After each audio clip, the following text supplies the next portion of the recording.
हिंदू मत से पुराना तो नहीं है। हिंदू मजहब तो हजारों साल पुराना मजहब है। तो मायूसी तो हुई है कि जाहिर है हम सब यही चाहते थे कि पीस देर पा हो जाता, कायम अच्छी बात होती। क़यामत तक आने वाले वाक़यात के बारे में इतनी तफसील से बताया है। अच्छा जी। आने वाले खतरात से आगाह किया है। अच्छा जी। तो मेरी तरफ से ये हाथ जुड़े हुए ट्रम्प साहब के सामने भी, ट्रम्प चाचा के सामने भी, और ये हाथ जुड़े हुए ईरानियंस के सामने भी, बस खुदा का नाम है, या मुज़ाकरात करो या पुलो। आने वाली तकदीर खोलकर बयान फरमाई है। अच्छा जी। तो इसमें क्या हिकमत है? एक एक बात जो जरूरी है वो आपको बताई गई। क्या? कि आखिरी जमाने में तुम गज़वा-ए हिंद करोगे या इस्लाम बाहर से आए। तो यहाँ पे एक नॉर्मल पाकिस्तान इंशाल्लाह बनेगा। और थोड़ी देर के लिए बीच में कुछ नॉर्मल चीजें आ गई हैं। हमारी भी सिविल सोसाइटी बड़ी मुतहर्रिक है, उनकी सिविल सोसाइटी बड़ी मुतहर्रिक है, और उनकी बातें सुन के और ये मजहब के हवाले से ये खूबसूरत चीजें देख। साथियों, जिस तरह से आपने देखा किस तरह से ये पाकिस्तान का चमचा जो कि है लाल टोपी ज़ैद हामिद, वो किस तरह से फ्यूचर की बातें अभी से ही अनाउंस कर रहा है। अब ये फ्यूचर डिप्लोमेट बन चुका है। देखा जाए तो जिस तरह से गज़वा हिंद एज यूजुअल इसका जो है वो जारी है, गज़वा हिंद के बारे में बातचीत कर रहा है और अपनी ही कौम को जो है वो ठोकता चला जा रहा है। कहीं तारीफ कर रहा है, कहीं कुछ कर रहा है। बेसिकली इसको खुद को भी नहीं पता है आखिर ये बोल क्या रहा है और कर क्या रहा है, बट इसको भविष्यवाणी करने में काफी ज्यादा जो है मजा आता, और ये अभी भी वही करता हुआ नजर आ रहा है और अपनी आवाम को कह रहा है कि ये अल्लाह की देन है, ये तुम लोग ने गलतियां करी हैं, जो गज़वा हिंद नहीं किया, ये नहीं किया, वो नहीं किया, अब भुगतो जो तुम्हारे साथ हो रहा है, लेकिन अल्लाह पे रहम, अल्लाह पे विश्वास करो, ये करो। मतलब बेसिकली पाकिस्तान के अंदर एक से एक जो है जोकर बैठे हुए हैं, चाहे वो आप चरसी चाचा को ले लें, फिर चाहे आप ये पाकिस्तान के लाल टोपी को क्यों ना लें। आज इस ईरान और इसराइल जंग के बारे में भी हदीस शरीफ बयान फरमाई है। ये जो आज जंग आप देख रहे हैं, ये तारीख में पहली मर्तबा जो ईरानी जंग कर रहे हैं इसराइल से, और अरब जंग नहीं कर रहे। बिल्कुल यही बात आज की इस जंग के बारे में हुजूर की एक हदीस शरीफ मौजूद है। आज जो हम ये खवारिज के खिलाफ जंग कर रहे हैं, ये खवारिज जो हमारे खित्ते में पैदा हुए हैं, वो जो इराक और शाम में पैदा हुए हैं, ये खवारिज खत्म नहीं होंगे। इनका आखिरी ग्रोह दज्जाल के साथ निकलेगा। यार जोड़ी चड्डी बनियान छोड़ कुछ है तेरे पास? सोल्जर्स के सैलरीज नहीं मिल रहे हैं लोगों को। You can't sell your oil. You can't export your oil. There's a national economic meltdown. ये जो स्टडी दिखा रहा है ये है कि Iran will have to shut down oil wells, इसलिए कि वो स्टोरेज कैपेबिलिटी नहीं है, as it cannot export. सब एक्सपोर्ट के जो स्टोरेज फैसिलिटीज है फुल है। तो क्या हो रहा है, एक दफे आप ऑयल वेल को बंद करेंगे तो टेक्नोलॉजिकली ये होता है कि पानी आ जाता है उधर।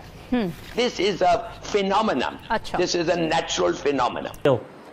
हिंदू मुशरिकों के खिलाफ हमेशा बरात मिन अल्लाह व रसूल है, जंग है अल्लाह उसके रसूल सल्लल्लाहु अलैहि वसल्लम की मुशरिकों के खिलाफ, बुत परस्तों के खिलाफ। और यही वो लानती खिंजीर जो अंबिया को कत्ल किया करते थे, जो आज फलस्तीन के मुसलमानों को शहीद कर रहे हैं। हिंदू मत से पुराना तो नहीं है। हिंदू मजहब तो हजारों साल पुराना मजहब है, कदीम तरीन मज़ाहिब में से एक है। लेकिन 1400 जो सिख मजहब है, सिख मजहब या जैन मत या बुद्ध मत, मतलब ये तो वो कहते हैं ना कि ये हिंदुस्तान से ही निकले हुए मजहब है।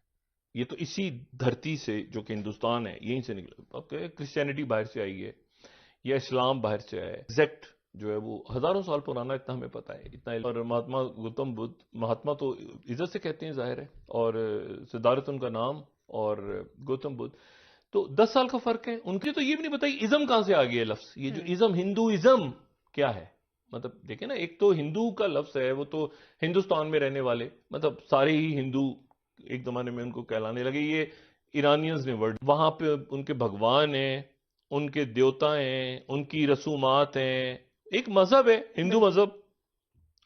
ये एक सियासी नारा है, ठीक है ना, हिंदुत्व एक सियासी नारा है जिसका कुछ नहीं है नया वेल्स करने और रिपेयर करने के लिए। तो मैं, और ये let's not forget $500 billion a day तो उनका नुकसान हो रहा है, बिकॉज हॉर्मोज इज क्लोज। कि 3 से 5 साल लगेंगे जो नुकसान हुआ है उसको रिपेयर करने के लिए। ठीक बात है। सोल्जर्स के सैलरीज नहीं मिल रहे हैं लोगों को। You can't sell your oil, you can't export your oil. There is a national economic meltdown और उसके बाद एक global recession may be on the cards. तो मैं समझ ही नहीं सकता हूं कि कैसे ये सब चीजें 2 हफ्ते में हो जाएं। स्पेशली ऊपर से कोशिश भी नहीं करते। तो मेरी तरफ से ये हाथ जुड़े हुए ड्रम साहब के भी सामने भी, ट्रम्प चाचा के सामने भी, और ये हाथ जुड़े हुए ईरानियंस के सामने भी, बस खुदा का नाम है या मुज़ाकरात करो या कुलो इस मसले में हल करो। क्योंकि स्टेट ऑफ हॉर्मुज़ साहब ने हॉर्मुज़ जो बंद है उसकी वजह से मेरा दारुल हुकूमत बंद है। इस्लामाबाद के अंदर मेरी एंट्री बंद है, मैं इंटर नहीं जा नहीं सकता इस्लामाबाद। उसकी वजह से इस्लामाबाद से कोई बाहर नहीं आ सकता। उसकी वजह से हमारा तेल बढ़ रहा है, बुरी हालत हो गई है। लिहाजा याद है कुलो सोसाइटी निकलती है। तो यहाँ पे एक नॉर्मल पाकिस्तान इंशाल्लाह बनेगा और थोड़ी देर के लिए बीच में कुछ नॉर्मल चीजें आ गई हैं। हमारी भी सिविल सोसाइटी बड़ी मुतहर्रिक है। इतने का सामना है। हमारी दुश्मनी हिंदू मुशरिक के साथ भी है, रोज हम उसके साथ हालत तसादुम में है। और आज जब ये जुम्मे का खुतबा हम दे रहे हैं तो किसी भी लम्हे भारतीय फौज पाकिस्तान में दाखिल हो सकती है, करेंगे भी। तो जिस किस्म के वो दुश्मन है अमरीकी और इसराइली, उन पर एतबार भी नहीं किया जा सकता। ये मुआहदे तोड़ने के लिए मशहूर है। कुरान ने यही कहा है कि जब ये तुम्हारे साथ मुआहदा करेंगे तो ये किसी जिम्मा और लिहाज और मुआहदे की पाबंदी नहीं करेंगे। इसराइल हिंदू मुशरिकों को भेजेगा पाकिस्तान के खिलाफ, जहन्नुम के कुत्ते और खवारिज और बलूचिस्तान लिबरेशन आर्मी को भेज रहा है हमारे खिलाफ। बुरी मार खा रहा था कि जो उसने अपने पिछले 70-80 साल में कभी इतनी मार नहीं खाई, क्योंकि बाकी मुसलमान मुल्क तो इसराइल को नहीं मारते। अब सैयदी के हदीस शरीफ के मुताबिक हजरत सलमान फारसी की कौम ने अगर इसराइल को मारना शुरू किया था तो हम बीच में किस लिए आ गए? मारने देते, बल्कि खुद भी शामिल होते कि इसराइल को एक दफा तसल्ली से ठोके। इस पूरे खित्ते में कोई भी खतरा नहीं है। बस निकले, बस्ता पैक करो, दौड़ो। ईरानियंस नादरी वापस चले गए।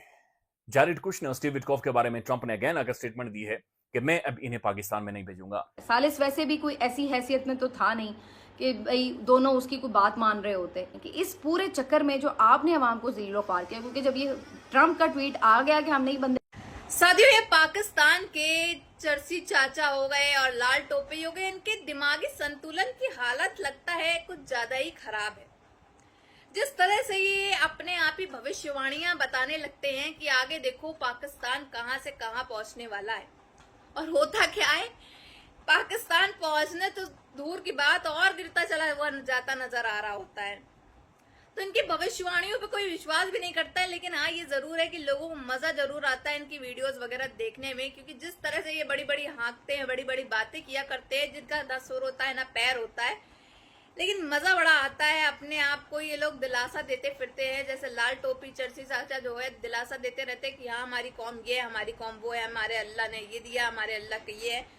अभी उनका कहना है कि अल्लाह ने जो भी करा है वो सही करा है, इससे ज्यादा हमारी हालत खराब होनी थी, इतने में ही थम गई है। लेकिन हमारी कौम जो है वो किसी काम की नहीं है, ये जहन्नुम के कुत्ते हैं, ये हैं वो हैं। मतलब कुछ भी ये अंट संट जो है इनको बोलना होता है, और अभी तो ये अपने बिल से बाहर निकल के आके बोल रहा है। लेकिन आपने एक चीज नोटिस करी होगी, अब पाकिस्तान का जो ये लाल टोपी जैद हामिद है, ये कभी भी जो है अपनी शक्ल नहीं दिखा रहा है आजकल वीडियोस के अंदर। अगर आप इसके चैनल को भी फॉलो करते होंगे या फिर हमारी भी वीडियोस फॉलो करते होंगे तो आपने देखा है कि ये अपना चेहरा दिखा नहीं रहा है, क्योंकि इसको डर है कहीं इसको ही ना अननोन गनमैन आकर के पाकिस्तान के अंदर ठोक के चला जाए, या फिर भारत के लोग जो है वो आकर के उनको मार ना दे। तभी ये सिर्फ जो है अपना वीडियो नहीं चलाता है, अपनी आवाज देता है और अपनी फोटो लगा के बैठा होता है बस। तो ये डर ही तो है एक तरह से देखा जाए तो।